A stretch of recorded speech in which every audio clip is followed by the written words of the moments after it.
আসসালামু আলাইকুম। সংবাদে আপনাদের সবাইকে স্বাগত জানাচ্ছি। আমি ফিরোজ তোহা। শুরুতেই সংবাদ শিরোনাম। বাংলাদেশের সর্বশেষ গুরুত্বপূর্ণ আপডেট সংবাদে আপনাকে স্বাগত। শুরুতেই সংবাদ শিরোনাম, পরে বিস্তারিত। প্রথমেই জানাবো, আজ থেকে দ্বিতীয় অধ্যায় শুরু, বললেন প্রধান উপদেষ্টা।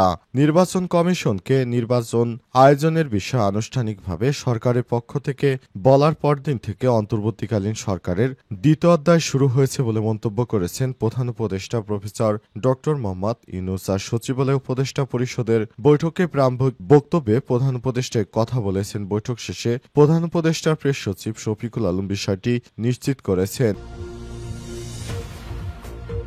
এরপর জানাবো, সংবাদ সম্মেলনে ইসি বললেন, ডিসেম্বরের প্রথমার্ধে তফসিল পোস্টাল ব্যালটে প্রবাসীদের ভোট। আগামী ডিসেম্বর মাসে প্রথমার্ধে ত্রয়োদশ জাতীয় সংসদ নির্বাচনের তফসিল ঘোষণা করবে নির্বাচন কমিশন।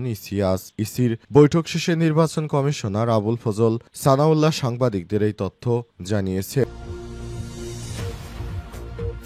এদিকে শাহজালাল ফ্লাইট জোনে আশপাশে ৩০০ ঝুঁকিপূর্ণ ভবন। হজরত শাহজালাল আন্তর্জাতিক বিমানবন্দরের ফ্লাইট জোনের আশপাশে প্রায় ৩০০ ভবনকে ঝুঁকিপূর্ণ হিসেবে চিহ্নিত করা হয়েছে।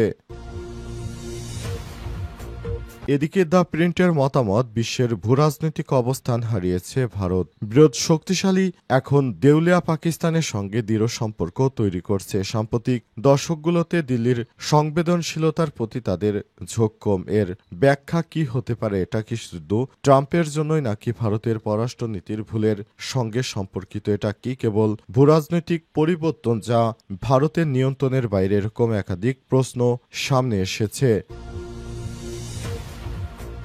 এবং সর্বশেষ জানাবো, ট্রাম্পের শুল্ক আরোপের পর রাশিয়ার সঙ্গে ভারতের নতুন চুক্তি। মার্কিন প্রেসিডেন্ট ডোনাল্ড ট্রাম্পের আরোপিত জরিমানা শুল্কের তোয়াক্কা না করে রাশিয়ার সঙ্গে দ্বিপক্ষীয় সম্পর্ক আরও জোরালো করল ভারত। ওয়াশিংটনের করা অবস্থান ও ৫০% পর্যন্ত আমদানি শুল্ক বৃদ্ধির মাধ্যমে রাশিয়ার সঙ্গে একাধিক গুরুত্বপূর্ণ খাতে সমঝোতা স্মারক এমওইউ সই করেছে দিল্লি। এই পদক্ষেপ ভারতের স্বার্থে কোনো বৈদেশিক চাপকে পড়া না করার ইঙ্গিত বহন করছে। প্রিয় দর্শক, এতক্ষণ শুনছিলেন সংবাদ শিরোনাম, এবারে বিস্তারিত। তবে তার আগে বন্ধুরা, অনুরোধ থাকবে এই সংবাদটিতে একটি লাইক দিন।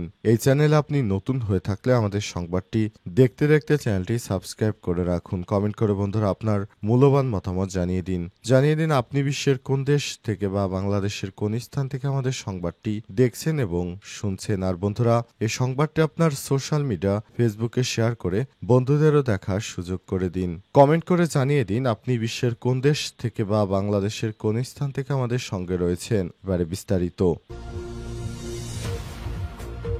আজ থেকে দ্বিতীয় অধ্যায় শুরু, বললেন প্রধান উপদেষ্টা।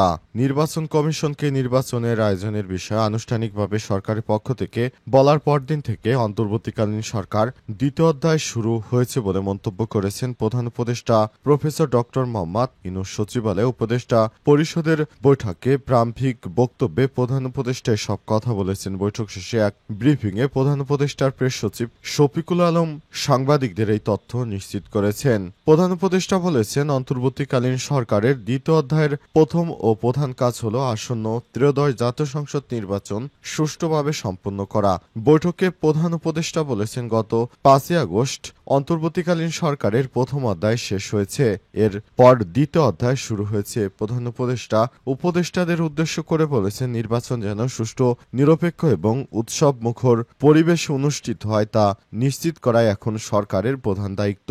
অন্তর্বর্তীকালীন সরকার দায়িত্ব গ্রহণের পর থেকেই দেশ জুড়ে নানারূপ সমস্যার সম্মুখীন হয়েছে বাংলাদেশ, কিন্তু সবগুলোতেই তিনি দায়িত্বের সঙ্গে তার কাজগুলো সঠিকভাবে করেছেন অন্তর্বর্তীকালীন সরকারের প্রধান উপদেষ্টা, এবং তিনি দেশটাকে একটি সুন্দর পর্যায়ে নিয়ে আসার জন্য সর্বাত্মক কাজ করেছেন। এবার তিনি এরই ধারাবাহিকতায় সুষ্ঠু একটি নির্বাচনের আয়োজন করতে চান অন্তর্বর্তীকালীন সরকারের প্রধান উপদেষ্টা প্রফেসর ড মোহাম্মদ ইউনূস, যেটা জনগণের জন্য খুবই একটি ভালো বিষয় হয়ে দাঁড়িয়েছে। এ কারণে অন্তর্বর্তীকালীন সরকারের প্রধান উপদেষ্টা প্রফেসর ড মোহাম্মদ ইউনূস এবার একটি ভালো ও সুষ্ঠু, নিরপেক্ষ, গ্রহণযোগ্য নির্বাচনের আয়োজন করতে চান, যেটা বাংলাদেশের ইতিহাসে স্মরণীয় হয়ে থাকবে। যে নির্বাচনে কোনো হানাহানি হবে না, নির্বাচন অত্যন্ত সুষ্ঠুভাবে পরিচালিত হবে। ডিসেম্বরের প্রথমার্ধে তফসিল পোস্টাল ব্যালটে প্রবাসীদের ভোট সংবাদ সম্মেলনে বললেন ইসি। আগামী ডিসেম্বর মাসের প্রথমার্ধে ত্রয়োদশ জাতীয় সংসদ নির্বাচনের তফসিল ঘোষণা করবে নির্বাচন কমিশন। ইসি বৃহস্পতিবার সন্ধ্যায় ইসির বৈঠক শেষে নির্বাচন কমিশনার আবুল ফজল মোহাম্মদ সানাউল্লাহ সাংবাদিকদের এসব তথ্য জানান। সকাল 11টা থেকে শুরু করে মাঝে বিরতি দিয়ে সন্ধ্যা 7টা পর্যন্ত বৈঠক করে ইসির প্রাথমিক সিদ্ধান্ত অনুযায়ী আগামী 31 অক্টোবর পর্যন্ত সময়ের মধ্যে যারা ভোটার হবেন তারা আগামী নির্বাচনে ভোট দিতে পারবেন। আর প্রবাসী ভোটারদের পোস্টাল ব্যালটের মাধ্যমে ভোট দেওয়ার ব্যবস্থা নিশ্চিত করতে যাচ্ছে নির্বাচন কমিশন। ইসি ক্ষেত্রে প্রার্থী চূড়ান্ত হওয়ার আগেই দলীয় এবং স্বতন্ত্র প্রার্থীদের জন্য বরাদ্দ করা প্রতীক্ষ ব্যালট পেপার প্রবাসী ভোটারদের কাছে পাঠানো হবে। বৈঠকে প্রবাসী ভোটাধিকার পদ্ধতি, রাজনৈতিক দল ও প্রার্থীর আচরণবিধি এবং নির্বাচন সংক্রান্ত আইন, গণপ্রতিনিধিত্ব আদেশের আরপিও সংশোধন করা নিয়ে আলোচনা করা হয়। রাজনৈতিক দল এবং প্রার্থীদের আচরণবিধির খসড়া চূড়ান্ত করা হয়। আরপিও নিয়ে স্লোগান হলেও তা শেষ হয়নি। পরবর্তী বৈঠকে এটি আরও আলোচনা করা হবে।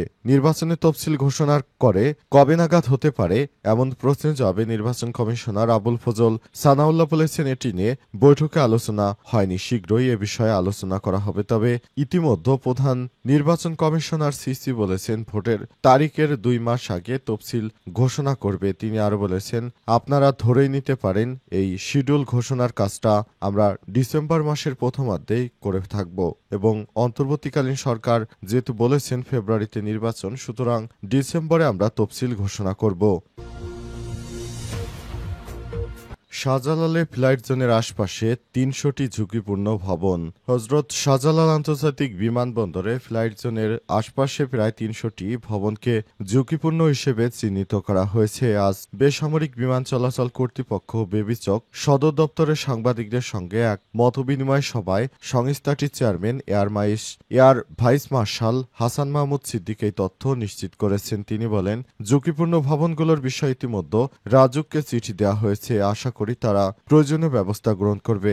বেবিচকের চেয়ারম্যান আরও বলেছেন, তৃতীয় টার্মিনাল দ্রুততার সঙ্গে চালু করা একটি বড় চ্যালেঞ্জ। তিনি বলেছেন, সব পক্ষের স্বার্থ রক্ষা করে এটি চালু করাই আমাদের প্রধান লক্ষ্য।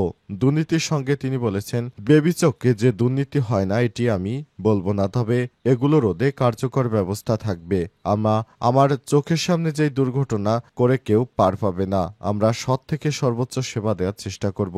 এছাড়াও কক্সবাজার আন্তর্জাতিক বিমানবন্দর দ্রুত চালু হবে বলেও জানান তিনি আরো বলেন, সেখানে কিছু কাঠামোগত কাজ এখনো চলছে, যেটি অন্তর্বর্তীকালীন সরকারের প্রধান উপদেষ্টা প্রফেসর ডক্টর মোহাম্মদ ইউনূসের নেতৃত্বে একটি ভালো অবস্থানে যাবে বলে আশাবাদ ব্যক্ত করেছেন এয়ার চিফ। অবস্থায় রাজুক এই ভবনগুলোর বিরুদ্ধে যথাযথ আইনি প্রক্রিয়া এগোবে এবং এগুলো দ্রুততম সময়ের মধ্যে কি করা যায় সে বিষয়টি নিয়ে ভাববে।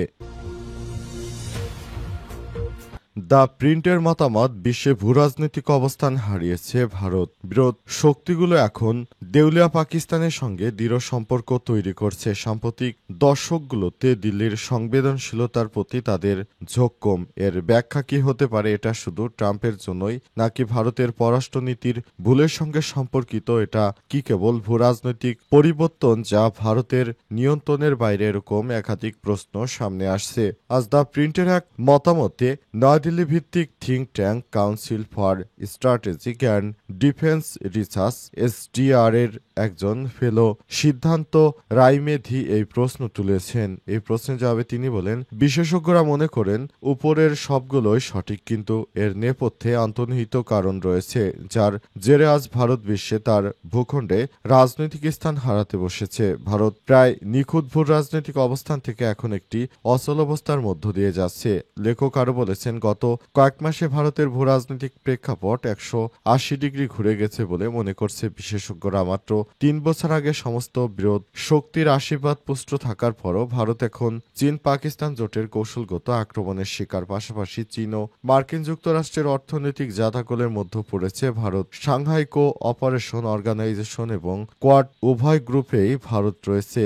রাশিয়ার সঙ্গে ঐতিহাসিক সম্পর্ক বজায় রাখার পাশাপাশি মার্কিন যুক্তরাষ্ট্রের সঙ্গে কৌশলগত সম্পর্ক বৃদ্ধি করতে সক্ষম হয়েছে ভারত। রাশিয়া ইউক্রেন যুদ্ধ যুদ্ধের পর রাশিয়ার তেল ক্রয়কে ভারতীয় কূটনৈতিক দক্ষতার প্রমাণ হিসেবে দেখা হয়েছিল। অনেকেই মনে করেছিলেন ভারত ভারসাম্য বজায় রেখে চলছে, তবে সাম্প্রতিক মাসগুলোতে পরিস্থিতি অনেকটাই বদলে গেছে। রাশিয়ার সঙ্গে ভারতের জ্বালানি ও সামরিক সম্পর্ক, নিষেধাজ্ঞা নিয়ে ট্রাম্পের একের পর এক অভিযোগ সামনে আসছে। কৌশলগত ও অর্থনৈতিক বিভিন্ন বিষয়ে ভারতের উদ্বেগের প্রতি চীনের ক্রমবর্ধমান অবহেলা লক্ষণীয়। অবস্থায় ভারত আন্তর্জাতিক অঙ্গনে তার সমস্ত বন্ধু হারিয়ে ফেলেছে।